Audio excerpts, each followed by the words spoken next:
Souls of Immortality. A soul of immortality is an exalted soul, one full of life and energy.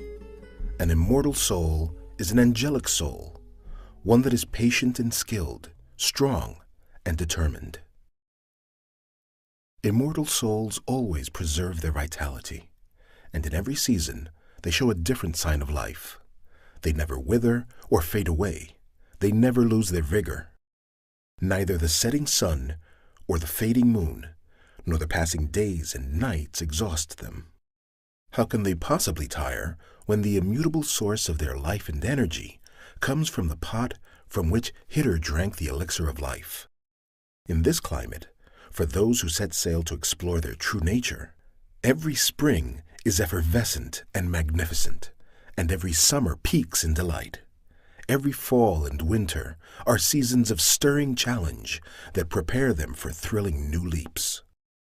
Even if all sorts of terror lurk around them, these souls will always be robust and vigilant, and their exhilarating ethos will always emanate sublime sensations. These exalted souls are lovers with angels. They always stand their position, even in the case of possible devastation, collapse, or resentment. They carry out their duties only to please God. They deem themselves responsible towards the community in which they live. They are neither grieved by the disturbance of their work or the disruption of their plans, nor do they panic in the face of dangers descended over their community. Above all, they never fall into despair. They are patient and skilled, and strong and determined in their relations with others. They prepare and build radiant kiosks, silently but vigilantly, and they wait for their guests. Whoever enters their atmosphere can feel as if they met Khidr, and whoever intermingles and sympathizes with them attains true happiness. Brightness can be seen in their faces, wisdom in their thoughts, and truth in their speech. Those who enter their private spiritual space burdened with pessimism and hopelessness leave lightened with faith and hope, having acquired the secret to everlasting existence. Neither the darkness of menacing nights nor the multiplicity of accumulated problems can discourage them. Even if they were faced with Noah's flood, they would walk away from it without a drop touching their feet. If the destruction like the one that befell the people of Ad fell upon them, they would carry on, marching towards their target without loss of resolution or determination. Neither the fire of Nimrod or the Pharaoh's arrogance, nor even the atrocious despotism of Caesar could intimidate them. Their mind has no place for excuses like, "Let it be morning, then we can go," or "Let first the cold winter finish, let the snow melt and the spring come, then we can carry on our way." They are like graceful, inveterate trees whose branches spread beautifully towards heaven, and, by the grace of God, bear fruit in both winter and snow, in both spring and summer. Owing completely to the all-powerful in whom they put their trust, they do not expect help or rely on appreciation. They are not deceived by the capricious attitudes of others.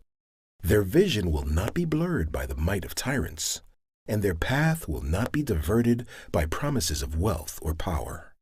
Whenever they visualize a terrifying day, when people are desperate and buckle at the knees, when even the proudest crumple, they despise everything about the worldly life, avoid falling into the materialist void, and rise up against the idol of sensuality.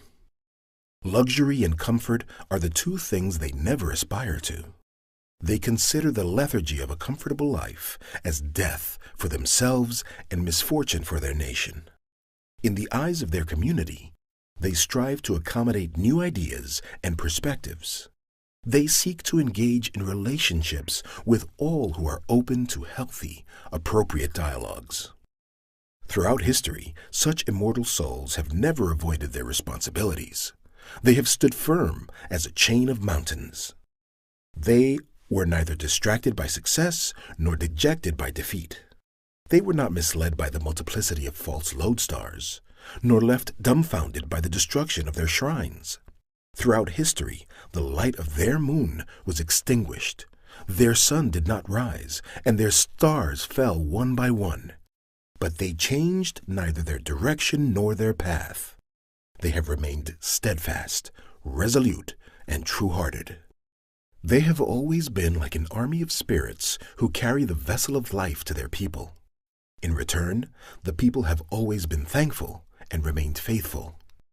What about those who give up and stay behind because they have been scared and disheartened when faced with a little adversity? Those who always wait for spring to come, those who are shaken and slacken and easily discouraged when confronted with minor oppression. Those who want to govern the masses, but constantly defraud, mislead, and stupefy them. What about those miserable people whose pasts are troubled, whose presents are humiliating, and whose futures are susceptible to unpredictable hysteria? They are those who behave like daredevils when spring arrives and hop from branch to branch when the sun rises.